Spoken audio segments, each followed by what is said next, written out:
Gate को lock जल्दी दीजिए उधर क्या करना विक्ट्री निशान जोड़गा विक्ट्री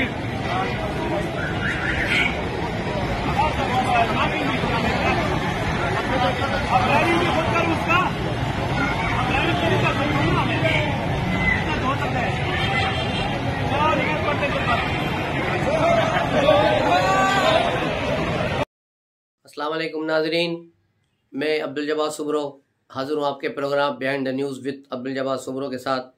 तो शुरू करते हैं आज की ख़बरें। सबसे पहले मरियम नवाज़ के कल के उस बयान पे चलते हैं, लेकिन उससे पहले जो मैंने आपको अभी वीडियो दिखाई, ये पेशावर की कल की वीडियो थी कि किस तरह पीटीआई के रहनुमा MPs पुलिस वैन के साथ फ़ोटो निकलवा कर सेल्फियाँ बनाकर किस तरह भागते रहे और किसी एक बंदे ने भी वहाँ गिरफ्तारी नहीं दी। पीटीआई को मजाक बना के रख दिया और इमरान खान को भी शर्म नहीं आती।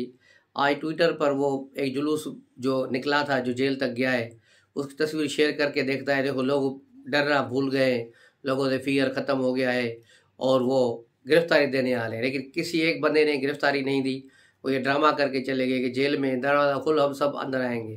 तो इनको पता है कि डायरेक्ट कोई भी जेल इनको रिसीव नहीं कर सकती है, पुलिस के पास जाएंगे, पुलिस इनको गिरफ्तार करती है, उसके बाद जाएंगे। लेकिन ये सिर्फ टोपी ड्रामा करके वहाँ से कल निकल गए। असद के सर जब वहाँ से तकरीर करने के बाद गाड़ी में बैठे तो सहाफ़ी ने पूछा है कहाँ जा रहे हो, तो उसने कहा मैं थाने पर जा रहा हूँ गिरफ्तारी देने। तो काफ़ी सहाफ़ी मोटरसाइकिलों पर उसके पीछे चले कि चलो वहाँ चल के खबर बनाते हैं, लेकिन देखा कि ये तो थाना भी क्रॉस करके आगे निकल गए और अपनी गाड़ी को तेज़ करते हुए अपने डेरे पर चले गए और लेकिन वहाँ नहीं रुके। तो ये हालत है पीटीआई की पेशावर की। पीटीआई पेशावर ने इमरान खान और उसकी सारी लीडरशिप की और जो है पीटीआई कारकुनों की हवा निकाल दी कि ये ममा डैडी पार्टी जो है ये सिर्फ डांस कर सकते हैं, नारे मार सकते हैं, फ़ोटो खिंचवा सकते हैं, लेकिन और कुछ भी नहीं कर सकते।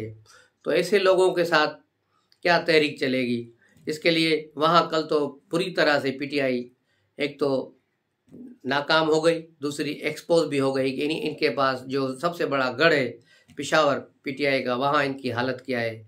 इनके लीडरान छुपते फिर रहे थे, पुलिस खुद जा रही है। महमूद खान के घर के बाहर जाके पुलिस ने अनाउंसमेंट की कि भाई किस किस ने गिरफ्तारी देनी है वो आ जाए, हम आ गए हैं, लेकिन कोई नहीं निकला।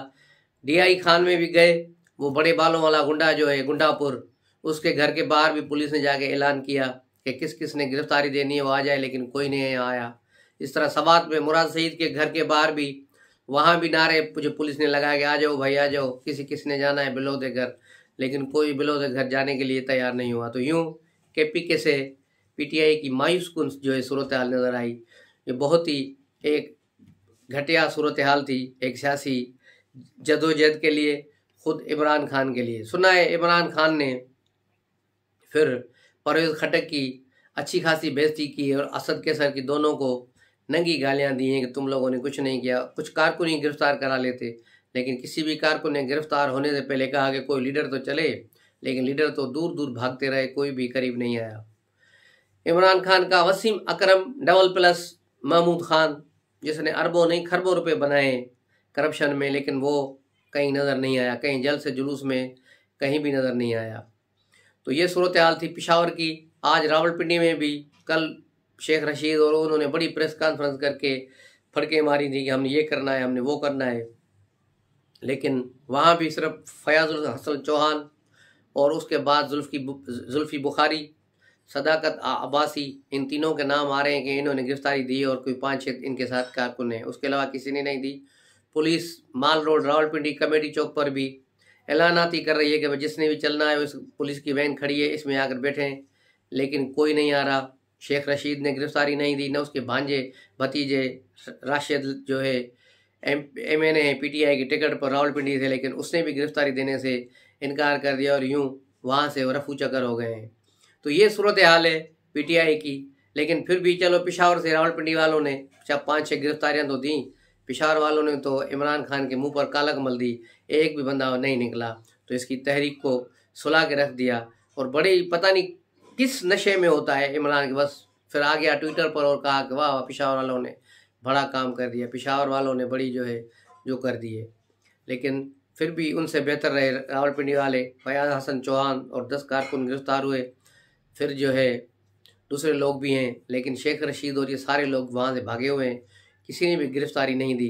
लियाकत बाग के करीबी लोगों को जमा किया, कारकुन वहाँ नारे लगा रहे हैं, पुलिस वहाँ ऐलानात कर रही है कि जिसने भी चलना है आ जाओ, लेकिन अभी तक किसी ने गिरफ्तारी नहीं दी। दूसरी तरफ मरियम नवाज ने कल जो सरगोदा कन्वेंशन में खिताब किया, वहाँ उसने अपने बयानिए में थोड़ी सी तब्दीली कर दी। एक जज को और एक साबिक जनरल को उस जो 5 के टोले से निकाल दिया, जनरल बाजवा को, और उसकी जगह पर उन्होंने 2 हाजिर जजों को, जस्टिस एजाज और जस्टिस जो है माकर जो है नकवी साहब जो है, उनके नाम शामिल कर दिए हैं। उनको इस केस में शामिल कर दिया है कि ये 5 लोग जो हैं, 5 का टोला है, और उस पर उन्होंने बयानिया बनाया, और ये एक नया बयानिया है मुस्लिम लीग का, जिसको मुस्लिम लीग कारकुनों ने ऑन कर दिया और काफ़ी उस पर पजीराई हुई है। उसके अलावा आज ख्वाजा आसिफ ने भी कौमी असम्बली में एक ज़बरदस्त और गर्मा गर्म तकरीर की, जिसमें उन्होंने अदलिया के काले करतूत बताए कि पिछले 70 सालों में जो अदलिया ने गंद मचाया है, उस गंद को उन्होंने खोल के रख दिया कि किस तरह अदलिया ने नज़रिया ज़रूरत पर फैसले देकर सबसे पहले आमिरत को कबूल किया और पाकिस्तान को, जो एक तरक्की करता हुआ पाकिस्तान था, उसका रुख मोड़ दिया। उसके बाद फिर दूसरी अदलिया की जो गलीज़ और काली कार्रवाई थी, वो जुल्फ़िकार अली भुट्टो की जुडिशल मर्डर था, उसको कत्ल करके भी पाकिस्तान को एक जो आगे बढ़ने वाला मुल्क था उसे बहुत पीछे ले गए। कहाँ ले गए? उसको तबाह बर्बाद कर दिया। जहाँ लोग के 11 साल आमिरत को भी इन्हीं जजों ने वेलकम किया और उसे नज़रिया ज़रूरत के तहत फिर उन्होंने उसको कबूल किया।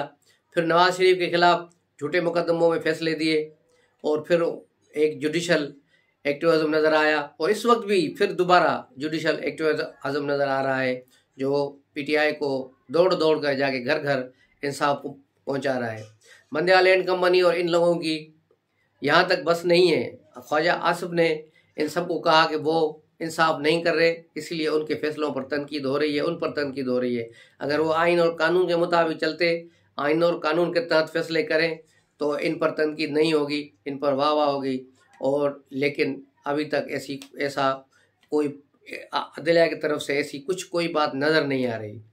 उसके अलावा आज 9 रुकनी बेंच ने फिर समात की KPK और पंजाब असम्बली की असम्बलियों की बहाली का और दोबारा इंतखाबात के मसले पर, जिसमें फारूक एच नाइज ने जो पीपल्स पार्टी, PDM, JUIF और सारी जमातों की तरफ से मुश्तरका बयान पढ़ा और कहा कि उन तमाम जमातों को 2 जजों पर, एजाजुल हसन पर और मज़ार नकवी पर सख्त एतराज़ है, क्योंकि ये डोगर केस में पहले ही अपनी ऑब्जर्वेशन दे चुके हैं, अपना एक माइंड और जहन बना चुके हैं, इसलिए इनको इस बेंच में नहीं बैठना चाहिए, इनको इस बेंच से अलहदा करना चाहिए। इस पर अतर मिनल्ला ने भी कहा, तो आप क्या चाहते हैं कि इस पर कोई फुल कोर्ट बने? तो फारूक एच नाइज ने कहा, ये तो बिल्कुल अच्छी बात होगी कि तमाम जजेस इस केस को सुने, क्योंकि ये बहुत बड़ा केस है।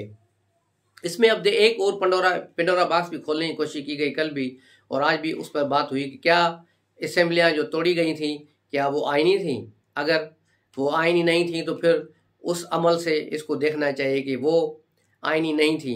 लेकिन अदलिया को इस केस में, बल्कि हमारे राय में ये जो वकील हैं या अटॉर्नी जनरल हैं, इस केस को उस दिन से शुरू करें जिस दिन से परजलाई के हक में इन्होंने आइन को दोबारा जो रीराइट किया है, उस दिन से जो चीज़ें बदली हैं, उस दिन से मुल्क में एक आइनी और बहरान पैदा हुआ है, अदालती बहरान।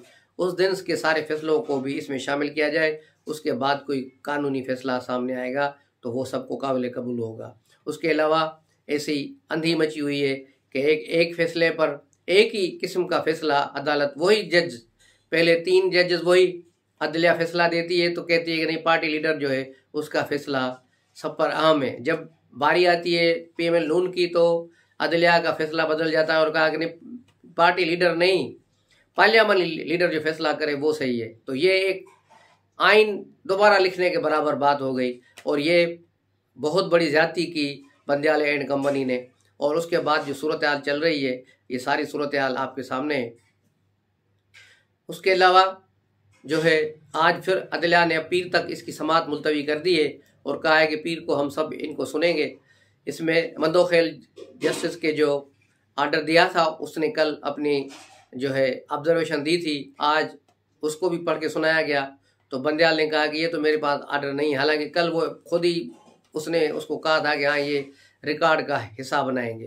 तो ये सूरत हाल है अदलिया की, इसकी पार्शलिटी की कि ये किस तरफ जा रही है। अगर ये फुल कोर्ट नहीं बनाते, जस्टिस काजी फायज ईसा और जो दीगर सीनियर तरीन जज हैं उनको शामिल नहीं करते, तो फिर इनके अदालती फैसलों को फिर कौन मानेगा। फिर पार्लियामेंट को भी चाहिए कि आइन और कानून के तहत एक नया बिल बनाएं, एक कानून बनाएं और अदलिया को अपने कंट्रोल में लाएं। ये आउट ऑफ कंट्रोल हो गई है, इसको कंट्रोल में होना चाहिए।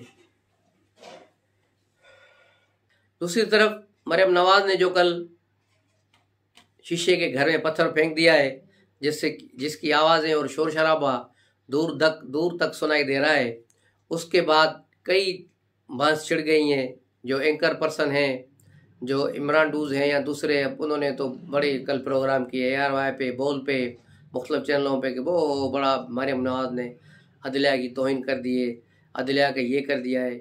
जब अदालती जज अपने फैसलों के अलावा भी हरकतें करेंगे और एक ही बेंच बार बार बैठेगा और वही गलत फैसले करते रहेंगे, तो जाहिर है फिर उस पर बात होगी।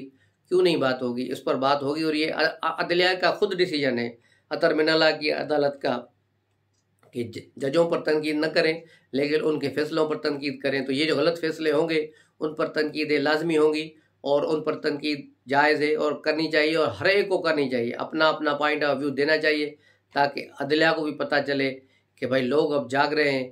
ये 2018 नहीं कि जिस तरह नवाज शरीफ को उठा के सज़ा दे दी गई, या ये 79 नहीं जिसे जुल्फ़िकार अली भुट्टो को फांसी की सज़ा दे दी गई। ये 2023 है, इसमें अब लोग जानते हैं, जाग गए हैं और इंशाल्लाह इस अदलिया को ऐसी हरकतें करने नहीं देंगे। उसके अलावा आसिफ अली ज़रदारी ने भी शहबाज शरीफ से मुलाकात की है और उन्हें कहा है कि वो मरियम नवाज को समझाएं या ख़ुद पार्टी को जो क़यादत के तौर पर कि जो हाजिर सर्विस जजेज़ हैं उन पर बराह रास्त तनकीद न की जाए, उसे गुरेज किया जाए, क्योंकि इससे फिर माहौल ख़राब होगा। दूसरी तरफ आज APX कमेटी का भी इजलास हो रहा है, बल्कि अब से थोड़ी देर पहले वो शुरू हो चुका है। उसकी क्या रिजल्ट आएगी, उसका एलामिया जैसे वो आएगा तो कल के व्लॉग में हम इसको शामिल करेंगे। उसके अलावा आर्मी चीफ और DG ISI ने भी जो है आज वज़ीर-ए-आज़म से मुलाकात की है और तकरीबन 25 मिनट तक उनकी मुलाकात जारी रही APX कमेटी से इजलास से पहले। तो अब इसके मुलाकात की अंदरूनी कहानी क्या है वो भी, और प्लस APX कमेटी के जो एलामिया होगा वो कल जारी होगा। तो कल हम आपकी खिदमत में पेश होंगे और ये सारी चीज़ें आपके सामने रखेंगे। तब तक के लिए इजाज़त दीजिए। अस्सलाम वालेकुम।